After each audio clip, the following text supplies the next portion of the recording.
Bom, nós temos aí uma guerra mundial entre os dois maiores poderes da República, a Presidência da República e as organizações Globo. Ambos se valendo aí de armas ilegais nessa guerra. Vamos tentar entender ponto por ponto o que se tem nesse momento. Bom, a acusação principal é que a pessoa, o Elcio, que é o motorista que levou Rony Lessa para o evento, para o assassinato de Marielle, algumas horas antes entrou no condomínio do Bolsonaro, onde mora também o Rony Lessa, e ambos dizem que não se conhecem direito, né? E daí ele teria, na portaria, indicado a casa do Bolsonaro, que era a casa 58, para ter autorização para entrar. Bom, a partir daí começa o jogo de ilegalidade das duas pontas nessa guerra mundial, a primeira guerra mundial pós-redemocratização. Bom, as armas da Globo são conhecidas, foram utilizadas abundantemente durante todo esse período, e tudo que veio depois da redemocratização, que consiste em vazamentos ilegais, criminosos, ilegais, porque vindo de inquéritos sigilosos, e daí você faz o vazamento, lança a presunção de culpa, e no caso da Globo, um ponto adicional que foi a provocação do Supremo, a informação de que os procuradores do Estado do Rio teriam procurado o ministro Dias Toffoli para conseguir autorização para prosseguir nas investigações. Essas são as armas da Globo. Bom, as armas de Bolsonaro são os poderes de Estado. Ele anunciou ontem no seu live que a Polícia Federal vai convocar o porteiro para dar explicações. A Polícia Federal, o presidente da República, dizendo que vai convocar a Polícia Federal. E ameaçou a Globo com a renovação das concessões em 2016. Uma ameaça explícita. É uma ameaça explícita. Então você tem os dois lados, até quando fala em guerra mundial, isso é guerra mundial. O que havia antes aí, o que houve no impeachment, ali foi uma sova.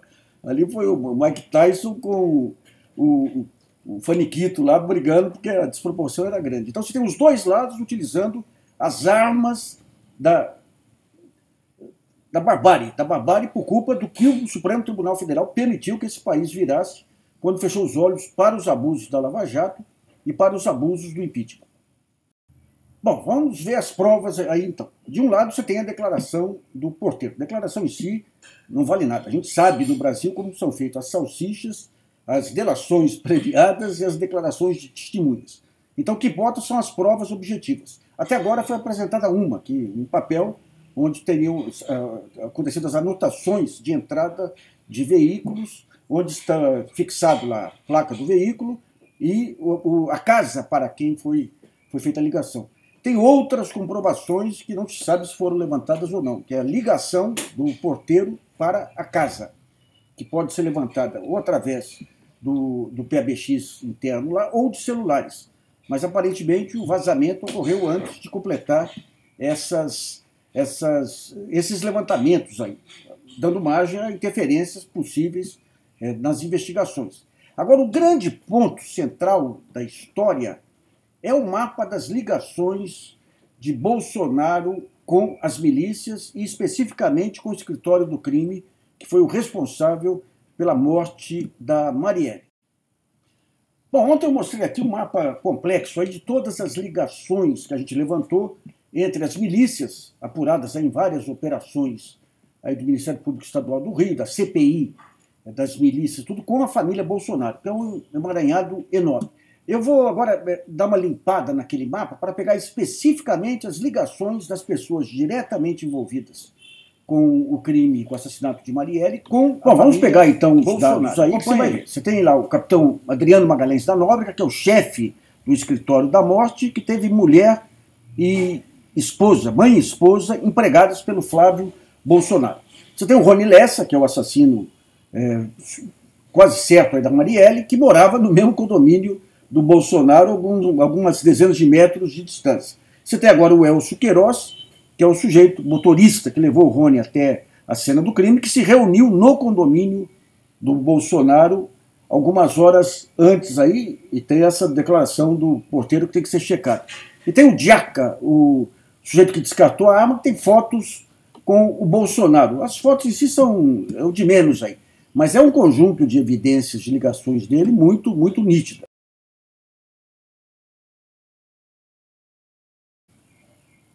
Bom, e aí você tem o fator Sérgio Moro, Lava Jato, que é uma das pernas aí do bolsonarismo, embora às vezes em conflito, né? O Sérgio Moro, você vê, a Lava Jato chegou a incriminar, estabelecer relações de causalidade entre o emprego que o Odebrecht deu para o irmão do Lula em 2002 e benefícios de 2010. Então, quero ver agora quando você tem esse conjunto de indícios. Veja bem, não adianta você pensar na Lava Jato como defensores da legalidade, como análise. Eles atuam politicamente em cima dos seus interesses políticos. Sérgio Moro é a mesma coisa. E daí vem um impasse. O Bolsonaro garante o cargo de ministro ao Sérgio Moro. Mas a maior âncora que o Sérgio Moro e Lava Jato têm junto à opinião pública é a Globo. Como é que vai ficar? Esse é mais um capítulo, digamos, nessa esborna em que foi transformado o Brasil. Mas não para aí. Daí você pega a questão do Congresso.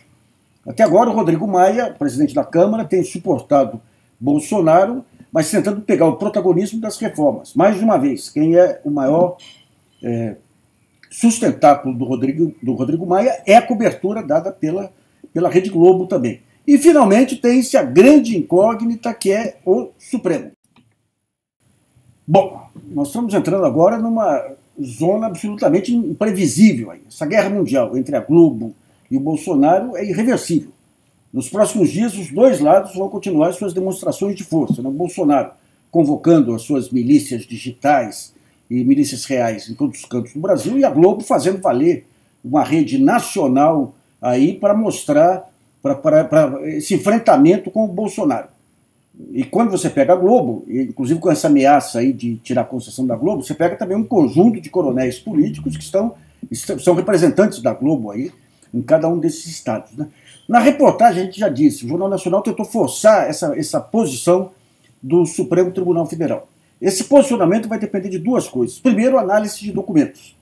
Dessa vez, não adianta, não vai ser aquela coisinha fácil que foi a Dilma e o Lula com a Camelúcia tirando o corpo de todos os lados. Não tem jeito. Aí são dois campeões aí da ilegalidade, da força, disputando espaço. Então vão ter que fazer uma análise objetiva dos fatos. E os fatos são as provas. Quer dizer, o Supremo não vai dar cheque em branco para nenhum dos lados antes de analisar as provas. E tem o seguinte, antes de sair, a ex-procuradora-geral Raquel Dodge deixou 2 ações criminais no Superior Tribunal de Justiça contra o conselheiro do Tribunal de Contas, o Domingos Brazão, que é o suspeito de ter sido o mandato do assassinato, e contra um delegado que prevaricou. Portanto, você tem a linha da Polícia Civil e do Ministério Público Estadual e a linha do Ministério Público Federal. Não sei como é que vai ficar agora aí com o Augusto Aras. Aí, Augusto Aras tirou até uma ação de indenização contra índio. Ele está mostrando pequenez em todos os pequenos atos também, né? Então, nos próximos dias vamos ter aí algo absolutamente imprevisível, mas fruto, mais uma vez, repito, da situação jurídica que o Supremo Tribunal Federal, pela covardia de alguns, pelo oportunismo de outros, jogou esse país. Eu tenho a impressão que com esse desfecho tudo, não tem nem... A única certeza é o seguinte, é o pior Supremo Tribunal da história. Você tem uma outra certeza. Mesmo assim, é a única âncora capaz de tirar o país dessa embrulhada que o próprio Supremo jogou a gente. Um abraço para você. E agora, nos últimos minutos aí, a questão mais surpreendente. O Carluxo, aquele filho mais nervoso aí do Bolsonaro, mostrou. Ele foi até o condomínio, pegou o sistema onde tinham as ligações e comprovou que às 17 horas e tudo, chegou o Elcio, mas ligou para a casa do Rony Lessa, que segundo diz ele, para essa casa, que eu nem sei o nome da pessoa, evidente que sabe. Acompanhem esse vídeo e depois veja a surpresa final. Eu estou aqui na administração do condomínio 3100 na Barra da Tijuca, no nome do meu pai, o presidente Jair Bolsonaro, tendo acesso aqui ao programa de gravação de voz que identifica para onde a portaria ligou, para que casa ligou, que horário que ligou. Eu estou tendo acesso a esse tipo de documento. Eu sou morador aqui no condomínio, então não tem problema nenhum. Vamos lá, só para exemplificar aqui, ó, no dia 14 de 3 de 2018, você tem aqui TX, é o local de onde partiu a ligação, que é a portaria. E B65B, você pode cortar fora, foi porque para onde ligaram. 65 é o número da casa. No dia 14 de 3 de 2018, às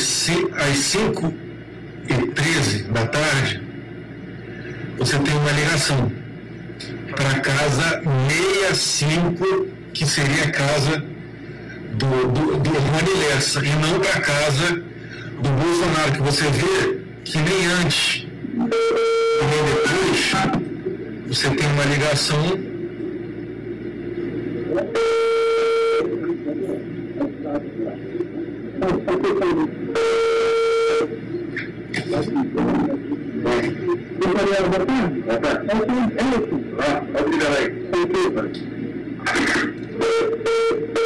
Vocês percebem que nesse horário que a gente colocou aqui para sair o áudio, do 14 de 2018 às 5h13 da tarde, na casa do senhor, foi ligado para a casa desse senhor aí, que eu não sei nem quem é, para a entrada desse outro senhor também. Vocês percebem que a voz da portaria, da pessoa da portaria que ligou para a casa desse 65, não condiz em nenhum momento com a voz do então deputado Bolsonaro. Há alguma coisa errada nessas informações passadas à Rede Globo que passam em segredo de justiça. Bom, como esse é o país em que tudo virou rede social, memes, likes e tudo, um outro youtuber mostrou na tela do Carluxo, lá do Carlos Bolsonaro, uma menção 2 horas antes a uma ligação para a casa do Bolsonaro, que teoricamente não deveria ter ninguém lá. Mas pela tela que vocês acompanham aí, não dá para saber quem ligou, como ligou, só vendo efetivamente. Agora, é o país das redes sociais, é uma desmoralização que toda questão que envolve um presidente com ligação com milícias tem se transformado num grande meme de redes sociais.